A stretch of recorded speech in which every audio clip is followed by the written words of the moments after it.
Apa bedanya baju putih saya, baju putih Imin, baju putih Anies dengan baju putih yang dipakai oleh seseorang selama 9 tahun?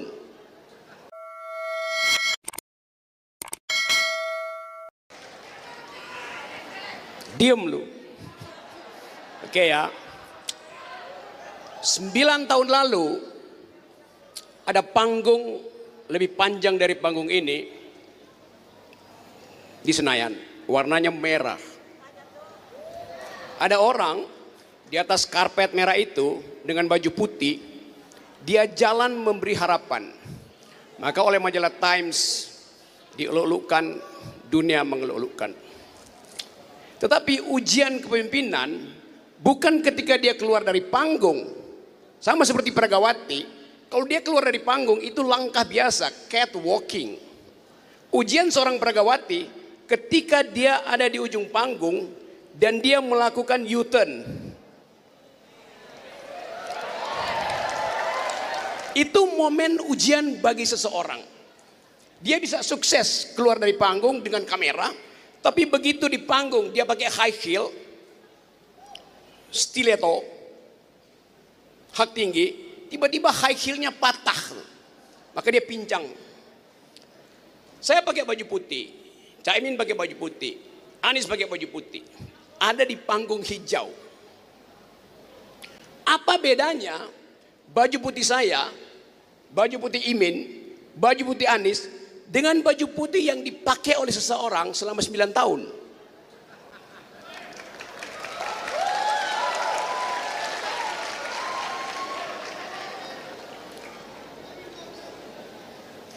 Ada orang pakai baju putih selama 9 tahun, tapi otaknya hitam.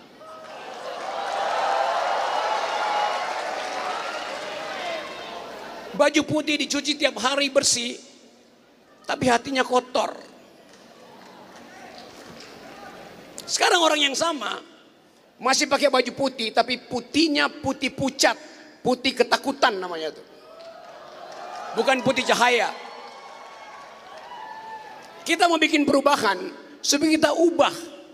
Putih itu mesti putih yang bercahaya, bukan putih karena ketakutan. Itu namanya pale. Pucat, putih pucat. Nah tadi teman-teman mahasiswa memperlihatkan satu upaya untuk mengucapkan tidak pada Cak Imin dan Anies. Anda lakukan pertanyaan yang betul-betul ketat. Anda tadi menggeleng pada mereka berdua.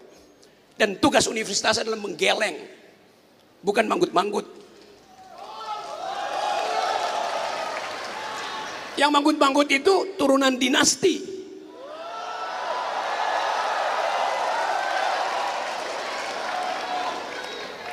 Jadi saya percaya bahwa hari ini bangkit sebuah generasi, yaitu generasi yang menggeleng. Menggeleng pada kekuasaan, menggeleng pada oligarki. Lagu Anda tadi, lagu para mahasiswa, Anda diminta untuk mengucapkan peradaban demi mereka yang ada di simpang jalan dan bingung mencari arah. Lagu kalian. Pertanyaan saya, Anda harus ada tetap di jalan kebenaran. Bahkan ketika Caimin dan Anies jadi presiden, Anda harus tetap menggeleng. Itu fungsi intelektual. Fungsi intelektual. Tapi Anda harus hati-hati. Menggeleng artinya menggerakkan kepala kiri kanan. Menggeleng. Tapi ada juga menggeleng yang tidak mengeluarkan pikiran. Namanya pelangak-pelongok.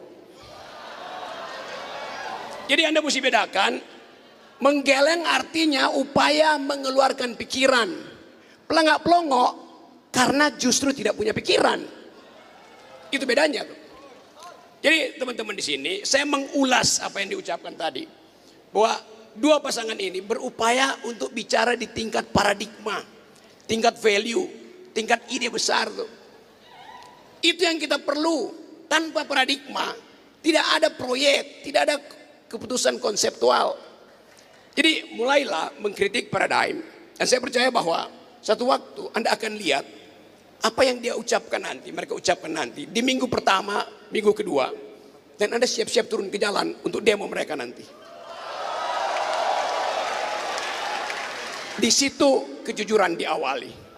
Jadi sekali lagi, saya percaya bahwa kumpulan kita hari ini adalah kumpulan akal pikiran. Anda bayangkan 2 hari lalu ada kumpulan yang 300 kali lebih banyak dari ini di Senayan, namanya Abdesi. Anda juga Abdesi, Asosiasi Pemikir Demokrasi. Abdesi di sana aparat pengabdi istana, beda. Jadi pastikan bahwa Anda bukan pemuja kekuasaan. Anda ucapkan kritik, dan kritik itu yang akan mendefinisikan Anda sebagai warga negara atau sebagai warga dinasti. Ini pesan saya, karena saya bagian dari teman-teman. Upaya untuk merawat demokrasi itu bukan cuma butuh kekuatan partai, tapi kekuatan intelektual. Demokrasi itu adalah pikiran yang diucapkan melalui pemilu.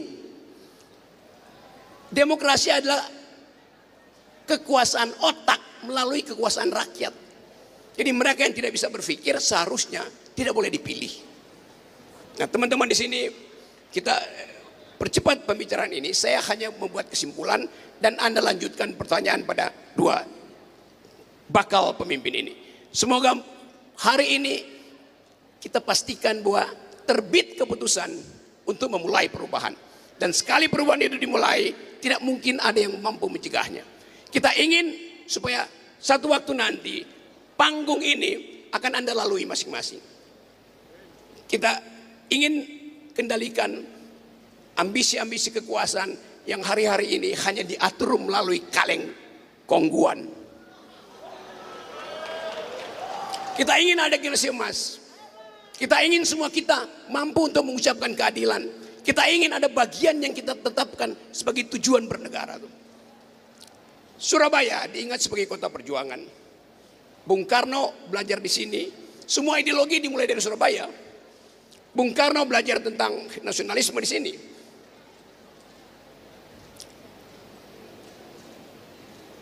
Islam, Kartosuwiryo belajar tentang negara Islam di sini. Hatta berupaya untuk menghasilkan demokrasi dengan basis koperasi. Jadi sebetulnya Surabaya ini surplus pikiran. Nah, kita ingin surplus itu kita pelihara baik-baik. Dari Surabaya juga diucapkan Hari Pahlawan. Bung Karno mengutip pikiran-pikiran dunia karena belajar di Surabaya melalui kursus-kursus dari Haji Omar Said Cokroaminoto. Nah, kita belajar tentang ide. Suatu waktu Bung Karno bilang, beri saya 10 pemuda dan saya guncang dunia. Itu kata Presiden Soekarno. Apa kata Presiden Jokowi? Saya kirim 1 pemuda, saya jadikan dia wapres.